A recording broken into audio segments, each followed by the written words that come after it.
ఏపీలో కూటమి సర్కార్ ఏడాది పాలన పూర్తి చేసుకున్న నేపథ్యంలో ప్రభుత్వ పనితీరుపై పలు సర్వేలు వెలువడ్డాయి. ఇందులో దాదాపు 40 నుండి 50 మంది ఎమ్మెల్యేలు తిరిగి గెలవడం కష్టమనే అంచనాలొచ్చాయి. మంత్రుల పనితీరుపైన ఇందులో ప్రత్యేక ప్రస్తావనలు వచ్చాయి. పలువురు మంత్రులు సైతం ఈ సర్వేలో రెడ్ జోన్లో కనిపించారు.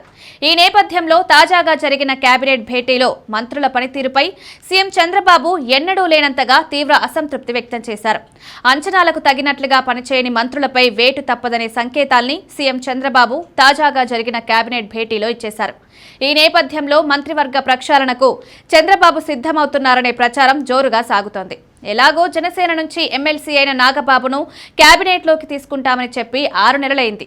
ఇప్పటికీ ఆయన మంత్రి పదవి కోసం ఎదురు చూస్తూనే ఉన్నారు. దీంతో నాగబాబుతో పాటు పలువురిని తీసుకుని కొందరిని సాగనంపేందుకు చంద్రబాబు సిద్ధమవుతున్నట్లు తెలుస్తోంది.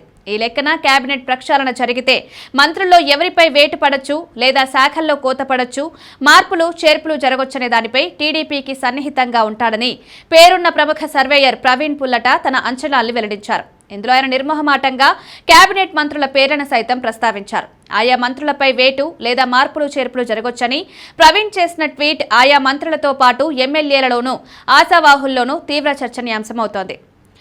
ఇప్పటికిప్పుడు కేబినెట్ ప్రక్షాళన జరిగితే వాసంశెట్టి సుభాష్, గొట్టిపాటి రవికుమార్, మండిపల్లి రాంప్రసాద్ రెడ్డి, ఎస్ సవితతో పాటు హిట్ లిస్టులో మరో 3 మంత్రులు ఉన్నట్లు వెల్లడించారు. వీరిపై వేటుకు రంగం సిద్ధమైందని, శాఖల మార్పు కూడా ఉంటుందని అంచనా వేస్తున్నారు.